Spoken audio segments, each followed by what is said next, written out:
Hello, this is Rana with LYLO Crafts, coming on today as part of hashtag Embellish With Us Wednesdays, which is an open collaboration hosted by Marianne's Craft Corner and me, Rana with LYLO Crafts.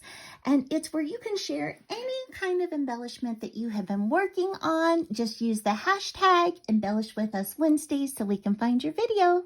And so, and it's open to everyone. That means you can jump in once, you can jump in whenever it works for your schedule, every week if you would like. And so this week I am sharing these sweet little flower bows that I made.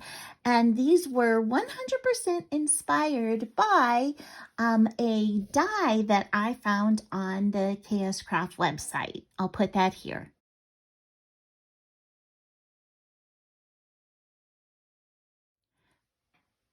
I have to say that I love KS Craft. That's why I was shopping on their website and I buy from them all the time. And but when I saw this, I thought, you know what? I think this can be made without any dies or special tools. And so that is what I did. So I'm just going to share with you these and then I'll show you how I made them. Okay, so this one is the larger size. So I made them in two sizes. And this one is about 4 inches around. And so you can see it's got foil on here. It's got stars of pumpkins and some iridescent paper. I think it's so fun. And this can definitely be fall or Halloween. And here is a spooky night one where I did with like this purple holographic paper, and I did gold and black with gold stars. I so love that. And then I made this smaller size.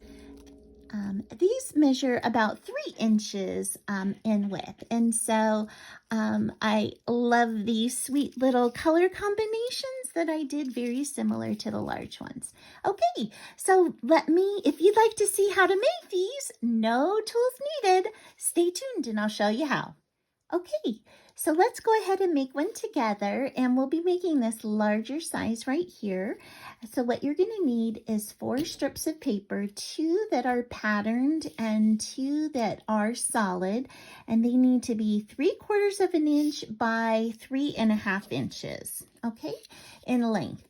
And so then what we're going to do is make the dovetails on the ends, and so you're just going to cut up. And then you're going to go to the corner and cut, and go to the corner and cut back to the middle. And then you just pull that little piece off, okay? This does not have to be perfect by any means. I just approximate it, and then I just cut, and I'm gonna cut again. Okay, so there's my dovetail on this piece. So now what you're going to do is you're going to start by putting those pieces together, and I just use hot glue, and so I'm just going to put a little dab of hot glue in the middle, and then I'm going to eyeball this and place this over the middle and push it down so it can be relatively flat. So now you've got an X.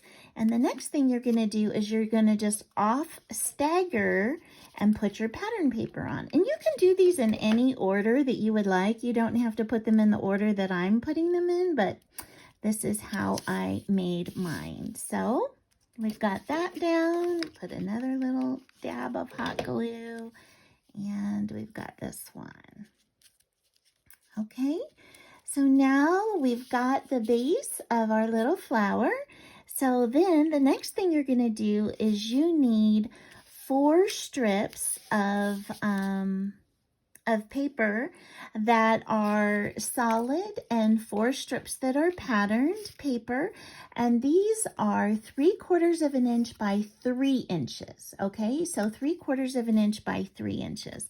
If you are using stiff cardstock, then you'll want to get your bone folder and kind of just run it through. It'll help it curl a little bit.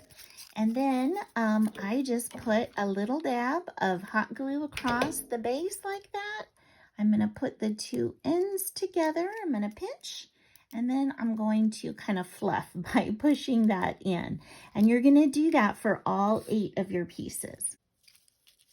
I'm going to start with this a solid color. And then what I'm going to do is just kind of offset yet again. So I'm going to put a little hot glue on the back. And then I'm kind of going to go in between these two. And I'm going to line it up towards the middle. Okay, there. Then I'm going to get my next one, do the same thing, apply a dab of hot glue, and I am going to put this down like this. Now, you can use any kind of paper that you would like. This is actually origami paper that I got from Daiso last year, and so it's very, very soft. And so on this one, you're going to see I'm going to come over onto the top of it and put it about in the middle like that. Okay, and this last one, a little bit of hot glue, and then I'm just going to have it meet there. And if I want it a little shorter, I can just overlap it just a little bit. So this is not an exact science, okay? So we've got that. Now we're going to put our next pieces in. It's exactly the same process. Okay, so I'm going to put it about in the middle.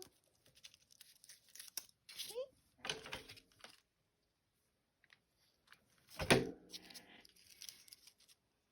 And I'm going to overlap just a hair on this. I want these to be slightly shorter than the layer below.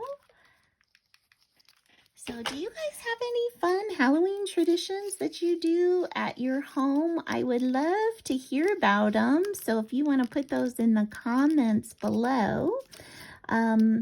For us, what we do is I always make stuffed cabbage rolls in the crock pot, because that has always been, because I'm working and I want dinner to be ready so that we're ready for the trick-or-treaters when they come. So we always have a crock pot meal, and it's almost always stuffed cabbage rolls. Okay, so then we're going to take one of these little Dollar Tree foam balls, and these are high enough up on the sides because I'm making them big that you don't have to cut these in half. But if you were making yours smaller, you could certainly cut your ball in half to make it a flat piece. Now, to make it look like this, where it's closer to the ball, I'm actually going to hot glue it in place. So I'm just going to put a dab of hot glue and then hold it until it sets like that. I'm going to come over here, put another little dab. Little dab will do ya. There's the next one. Okay. All right. And I'll put a little glue on both of these sides. I'm going to push them in and hold it. Now, I want you to know that if you don't have any Halloween papers, it's totally good. I don't have any Halloween papers either. So what I am using is I have a pad that has all black and white papers. And so I thought, oh, that's perfect for this. And then this black with the gold stars and the cream with the gold stars is also another origami paper that I had in my stash. And then the pumpkin paper is from this Sweet Paper Pad Woodland Forest, which is a fall paper. And this was given to me by the sweet JanetKay of Crafts and Tea with JanetKay. She's awesome. I'll put a link to her channel in the description below. So that is it. Those are my sweet little flowers that you can make with no dyes. And these are all like Halloween and fall, but you can make them for any color combination, for any occasion. I am in love with them. I think they are so sweet and so easy because no special tools needed. So thanks so much for stopping by and spending time with me today. And I hope you have an amazing day. Bye-bye.